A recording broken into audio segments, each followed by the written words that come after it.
You know that heart-sinking feeling when you twist the key and your car just refuses to start.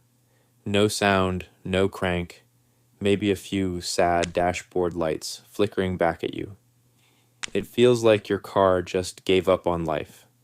Most people immediately assume it's something serious, maybe a blown engine or a dead alternator.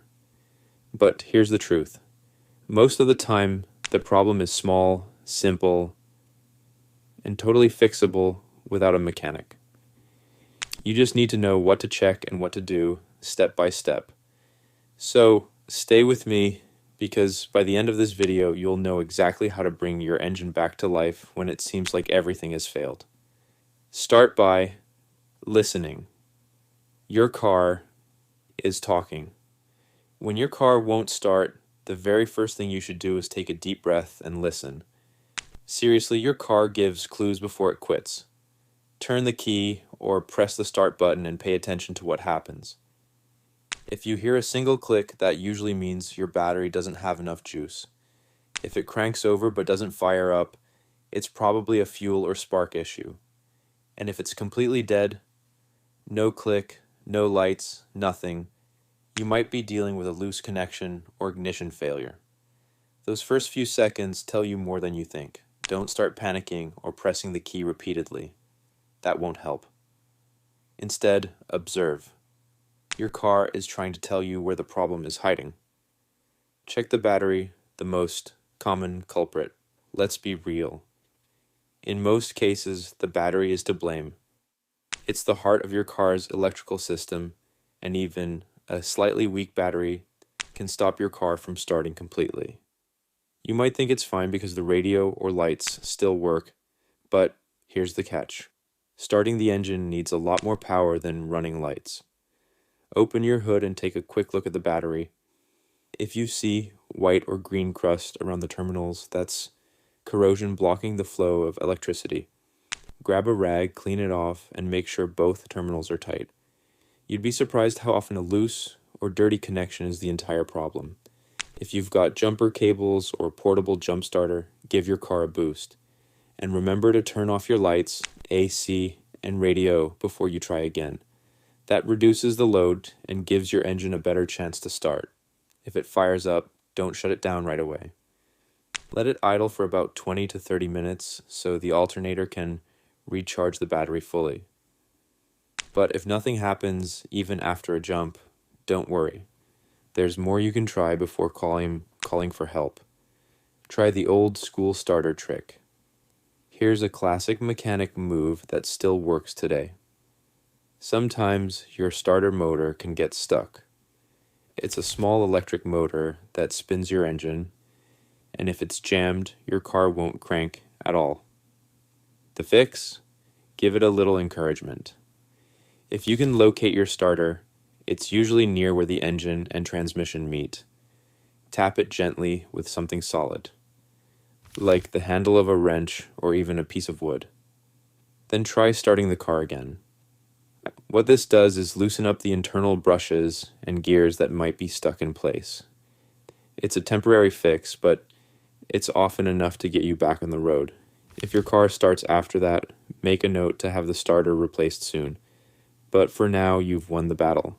Shift the gear or press the clutch properly. Sometimes the problem isn't mechanical at all. It's your car's safety system being overprotective. In automatic cars, the engine won't start unless it senses the gears in park or neutral. If that sensor isn't sitting right, the car thinks it's in gear and refuses to start. The fix is simple. Try wiggling the shifter from park to neutral, then back to park, and attempt to start the engine again. For manual transmission cars, make sure you are pressing the clutch all the way down. Sometimes, a small misalignment or a worn clutch switch can block the start signal. Push it firmly and try again. It sounds simple, but this small adjustment has saved countless people from unnecessary panic. Look at the fuses and relays. If your car still refuses to start, it's time to take a quick look at the fuses. It's not as complicated as it sounds. Every car has a fuse box, usually under the dashboard or under the hood, and inside are small protective fuses that control different systems: ignition, fuel, starter, you name it. If one of these fuses blows, the connection breaks and your car can't start. Take a quick look inside and find the fuses labeled for IGN, START, or ECM. Pull them out gently and look through the clear top. If the metal strip inside is broken, that's your problem. Replace it with another fuse of the same rating. If you don't have a spare, you can temporarily swap one from a less critical system, like the horn, just to test it. If your car suddenly starts afterward, you know exactly what caused the failure. Give the system a quick reset. Sometimes cars just get confused, especially modern ones full of computers and sensors. If your battery is fine but the electronics seem dead, try resetting the system. Disconnect the negative terminal of your battery for about 10 minutes. This clears out any small glitches in the control modules that might be preventing your car from starting. Reconnect it firmly, make sure everything's snug, and try again. You'd be amazed how often this works. It's like restarting your phone when it freezes. Simple, but surprisingly effective. Listen for the fuel pump. If your engine cranks but doesn't fire up, it's often a sign that fuel isn't reaching the engine. When you turn the key to the on position without starting, listen closely for a faint humming sound from the back of the car. That's your fuel pump priming the system. If you don't hear it, your fuel pump might be stuck. A little trick that sometimes works is gently tapping the bottom of your fuel tank while someone turns the key. It can free up the pump just enough to get it spinning again. It's not a long-term solution, but it might save you in an emergency and get your car running long enough to drive home or to a repair shop. Inspect for loose or broken wires. Cars vibrate constantly, and over time, small electrical connections can come loose, especially around the battery, alternator, or starter. Open the hood and look for any wires that seem loose, corroded, or disconnected.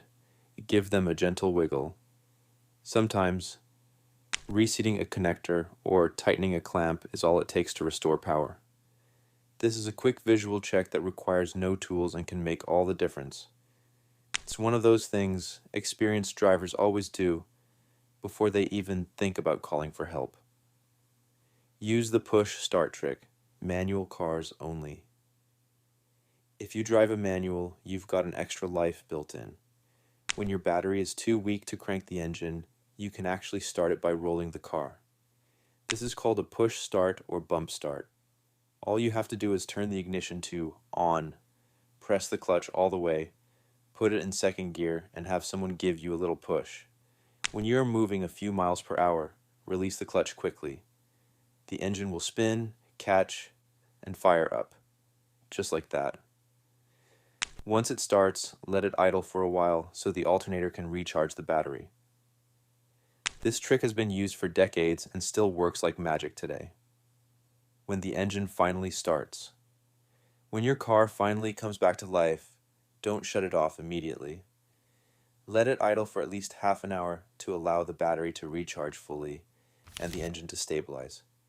Watch your dashboard for warning lights, flickering, or voltage changes. These are clues about what went wrong in the first place. If your lights dim while idling or you smell something burning, it could be an alternator problem, but if everything looks normal, you're good to go.